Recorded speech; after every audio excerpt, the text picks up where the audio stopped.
छोटे से गांव में रामू नाम का एक गरीब दूध वाला रहता था।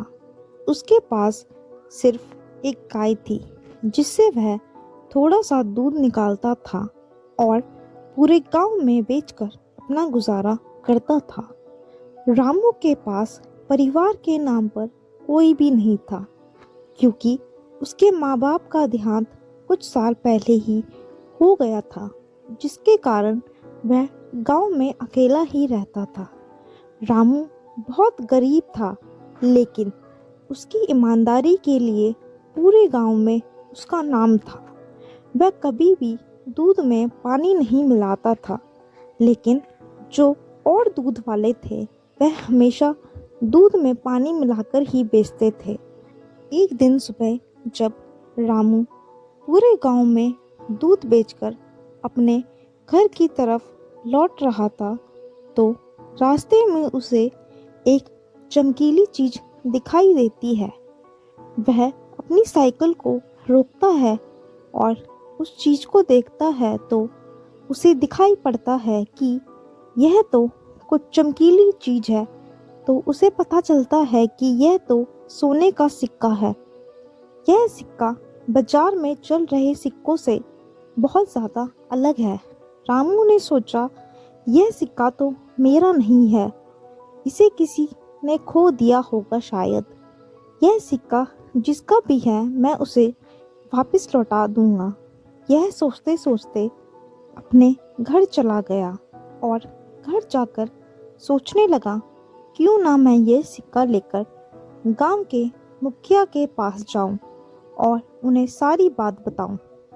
रामू सोने का सिक्का लेकर गांव के मुखिया के पास गया और उसने यह सिक्का गांव के मुखिया को दिया। मुखिया ने सिक्के को ध्यान से देखा और सोचने लगा कि यह सिक्का तो राजा महाराजाओं के ज़माने का है। इतना कीमती सिक्का इसे कहाँ से मिल गया? आज के ज़माने में तो ऐसे सिक्के मिलने नामुमकिन है। और उसने फिर बाद में रामू से कहा। कुछ देर तक तो रामू बिल्कुल शांत रहा और थोड़ी देर बाद उसने कहा, धन्यवाद मुखिया जी, पर मेरी मेहनत की कमाई ही मेरी सच्ची दौलत है। मैं किसी और की दौलत को अपनी दौलत नहीं बना सकता और ये जिसकी भी सोने का सिक्का है उसे मैं लौटा कर ही वापस रहूँगा, क्योंकि उसने भी तो बहुत मेहनत से ये कमाई होगी। रामू अपने घर की ओर वापस लौट ही रहा था कि रास्ते में उसे एक साधु महात्मा मिले। साधु ने रामू की सादगी और उसकी ईमानदारी को महसूस किया। उन्होंने रामू से वह सोने का सिक्का ले लिया और रामू को एक पुरानी पोटली देते हुए कहा, बेटा, तुम्हारी ईमानदारी से मैं बहुत ही ज़्यादा प्रसन्न हुआ। इस पोटली में एक जादू ही सिक्का है।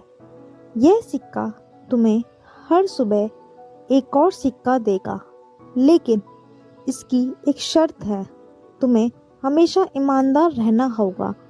जिस दिन तुम बेईमानी करोगे उसी दिन से यह सिक्का काम करना बंद कर देगा और तुम्हें हमेशा ईमानदारी से ही अपने सारे काम करने पड़ेंगे। रामू साधु को धन्यवाद दिया और अपने घर की ओर। अगले दिन जब रामू पोटली खोल के देखता है तो उसे सच में 2 सोने के सिक्के मिलते हैं। रामू यह देखकर बहुत ही ज़्यादा खुश हो जाता है और सबसे पहले वह अपने लिए एक नई गाय खरीदता है ताकि ज़्यादा दूध मिल सके और वह और गांव में भी दूध देने जा सके। और कुछ पैसों से उसने अपने घर की मरम्मत करवाई। गांव के बाकी दूध वाले जो दूध में पानी मिलाते थे वह रामू की तरक्की देखकर हैरान थे। वह सोचते थे कि रामू इतना अमीर कैसे बनता जा रहा है और उसके पास इतना पैसा कहाँ से आ रहा है। एक दिन जो रामू के पास में दूध वाला रहता था, उसने रामू से पूछा कि तुम इतने पैसे कैसे कमा रहे हो? तुम तो दूध में पानी भी नहीं मिलाते। रामू ने उन्हें सच्चाई नहीं बताई क्योंकि साधु ने उसे राज रखने को कहा था। लालची दूध वाले ने सोचा कि रामू के पास ज़रूर कोई जादू ही चीज है। वह रामू पर नज़र रखने लगा और हर दिन वह यह देखता था कि रामू इतना पैसा कैसे कमा रहा है।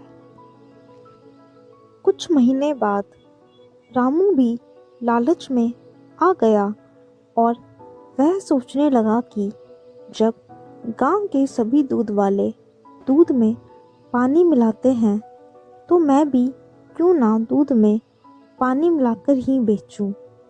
रामू कुछ लालच के वशीभूत होकर यह भूल गया कि उसे ईमानदार रहना है। थोड़ी देर बाद रामू को पैसों की ज़रूरत पड़ती है और वह पैसे लेने के लिए अपने घर की ओर आता है तो वह पोटली में से कुछ पैसे निकालने की कोशिश करता है तो पोटली उसके हाथों में से गिर जाती है। वह सारे सिक्के गायब हो जाते हैं और रामू को एहसास होता है कि उसने बहुत बड़ी गलती कर दी। वह सिक्के सारे गायब हो गए क्योंकि उसने बेईमानी करी थी। रामू को अपनी गलती का एहसास हुआ और वह समझ गया था कि जादुई सिक्के उसकी ईमानदारी की कसौटी थे, जो कि उसकी बेईमानी के कारण उसके सारे सिक्के गायब हो गए। जैसे ही उसे यह सब एहसास हुआ तो उसने अगले दिन से ही दोबारा से ईमानदारी और अपनी मेहनत से दूध बेचना शुरू कर दिया। उसने भले ही अपनी जादुई दौलत खो दी, लेकिन उसके पास अपनी सच्ची दौलत ईमानदारी उसके पास थी और उसने कुछ ही दिनों में गांव वालों का विश्वास फिर से जीत लिया और उसने बिना पानी के दूध बेचना दोबारा से शुरू कर दिया। दोस्तों, इस कहानी से हमें यह सीखने को मिलता है कि ईमानदारी ही सबसे अच्छी नियति है। मेहनत से कमाया गया धन और ईमानदारी से बनाया गया विश्वास किसी भी जादुई संपत्ति से ज़्यादा मूल्यवान नहीं होता। लालच हमेशा नुकसान ही कराता है। जिस प्रकार रामू ने दूध में पानी मिलाकर सभी गांव वालों को बेचा तो उसकी जादुई पोटली गायब हो गई और उसका सारा धन भी खो गया। इसी प्रकार अगर इंसान ज़्यादा लालच में आ जाता है तो उसकी सारी संपत्ति खो जाती है और वह निर्धन हो जाता है, जिसका एहसास उसे बाद में होता है।